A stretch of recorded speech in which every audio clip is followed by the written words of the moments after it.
Risk? Please. I call it efficiency. If the limit is 45, but I can do 70 and nothing bad happens, isn't that just good time management? That logic is precisely why insurance companies love charging you more. Statistically speaking, speeding is responsible for roughly 1/3 of all fatal accidents. But the psychology is simple.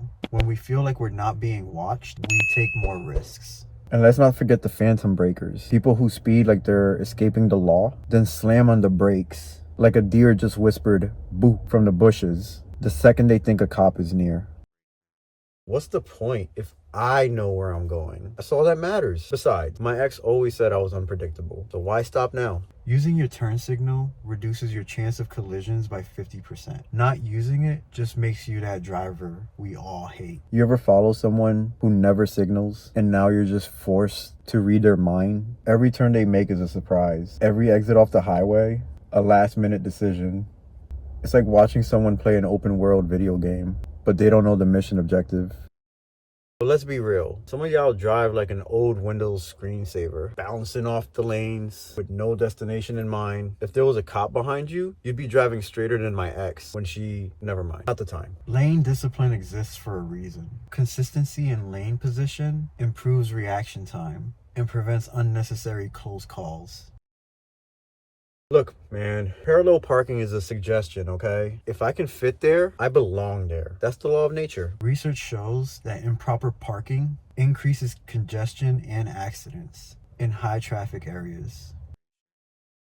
Look, if I stop at 3 a.m. at a red light and nobody is there, did I really stop or did I just waste time? You just risked a ticket and your life.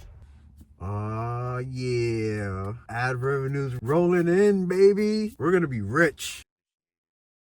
Okay, so that didn't happen. Moving on. Bruh, if my speakers aren't rattling the car next to me, am I even vibing? Actually, listening to excessively loud music while driving reduces reaction time by 20% and increases the likelihood of missing auditory cues like sirens and horns.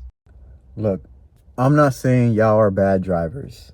I'm just saying I've seen things. And I know for a fact that the way people drive when no one's watching is different. But I want to hear from you.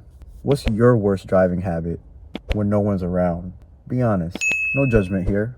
Unless you're the kind of person who doesn't use turn signals. Then I am judging. Hard.